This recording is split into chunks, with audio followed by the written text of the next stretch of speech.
Olá, o Em Discussão leva até você o debate promovido pela Comissão de Constituição, Justiça e Cidadania do Senado sobre os concursos públicos. A necessidade de uma lei federal que discipline os certames e afaste uma série de falhas apontada pelos próprios candidatos. Frente à quantidade de fraudes e de problemas que têm acontecido, principalmente nos municípios e nos estados, é necessário que a União aprove essa norma. Nós já vivemos concurso em que caiu pergunta sobre alguma coisa que estava acontecendo na novela. E certamente quem fez essa pergunta não sabe que a primeira coisa que um concurseiro faz é deixar de ver a novela para estudar. Que eficiência administrativa é esta, né, que não consegue estimar um número de vagas num determinado cargo para os próximos 4 anos? A responsabilidade de quem prepara o concurso, o planejamento na hora de se fazer a seleção, o papel do servidor público. O Em Discussão está começando. Como todos sabem, eu sou relator do PLS número 74 de 2010, que tem como objetivo regulamentar as normas do concurso público no Brasil. No Brasil, o concurso público é o processo seletivo mais democrático para acesso a uma carreira profissional. Essa foi uma das grandes conquistas da Constituição de 1988, foi a instituição do concurso público como instrumento de acesso ao serviço público.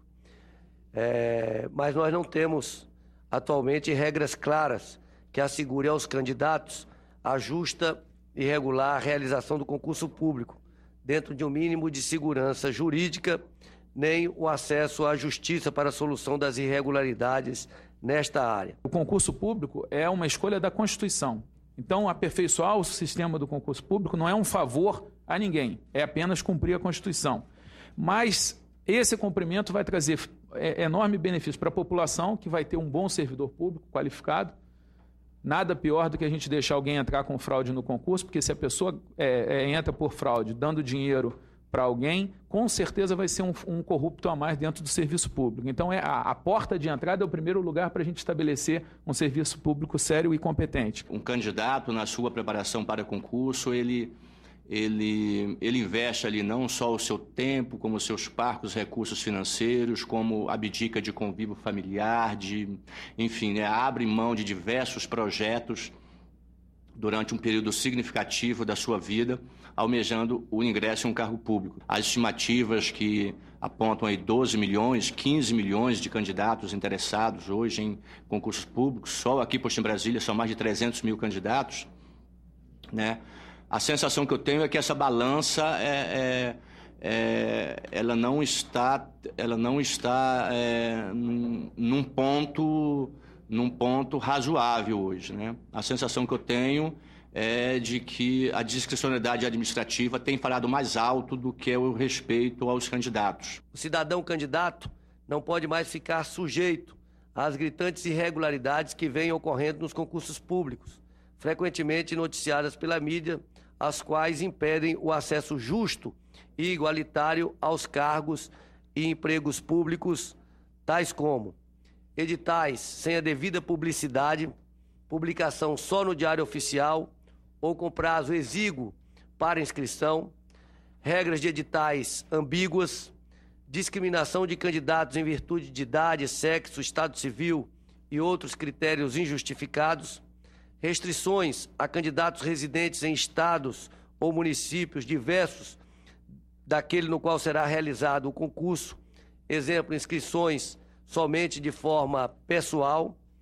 abertura de concursos tão somente para o chamado cadastro de reserva ou com oferta simbólica e irrisória de vagas, quando existentes vários cargos ou empregos vagos no órgão ou entidade, realização de concursos públicos sem que nenhum candidato seja nomeado, quebra de sigilo das provas ou venda de gabaritos, não possibilidade de recursos de provas discursivas e orais ou exigência de que esses recursos sejam entregues pessoalmente, não sendo possível sua realização pela internet ou pelo correio, anulação de concursos, provas ou questões sem qualquer justificativa, omissão do Poder Judiciário em decidir causas que envolvam concursos públicos sob a alegação sumária de que se trata de mérito administrativo, privativo da banca examinadora com nítida negativa de prestação jurisdicional ao cidadão.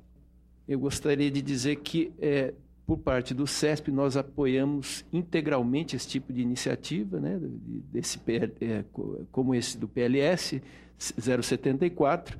Nós temos, inclusive, participado em âmbito estadual de algumas iniciativas semelhantes, como no Estado do Espírito Santo, agora, recentemente, aqui no Distrito Federal. E a gente entende que isso iniciativas dessa natureza são altamente positivas para a sociedade, porque garantem lisura, isonomia, transparência nos concursos públicos, né? A gente sempre tem que também analisar a questão da execuibilidade, né? Porque vários aspectos que são propostos, eles têm implicações, muitas vezes, nos custos, nos prazos. Então, a gente tem que analisar os dois lados da moeda para a gente chegar aos melhores instrumentos legais. Essa evolução, tanto do PLS 74, quanto com essas observações, as que forem consideradas procedentes. E aquilo que Vossa Excelência já colocou, me parece que isso não deva ser limitado à União. Então, nós precisamos pensar também, eventualmente, numa emenda constitucional, porque a gente tem que reconhecer que, na área federal, os concursos são muito mais sérios. A gente tem problemas sérios em alguns estados e problemas extremamente sérios em uma grande quantidade de municípios. Eu trago uma notícia muito importante que tem a ver com algo que o Dr. William Douglas já falou, a respeito da necessidade de aprovarmos uma emenda à Constituição para que a União possa estabelecer normas gerais que sejam válidas para todos os entes federativos. Nós, da Andacom, protocolamos na Comissão de Direitos Humanos e Legislação Participativa do Senado uma sugestão de PEC.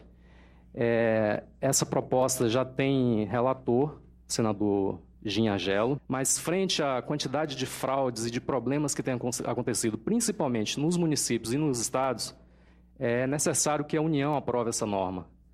Não dá, esses outros entes já se revelaram incapazes de corrigir esses problemas que têm acontecido.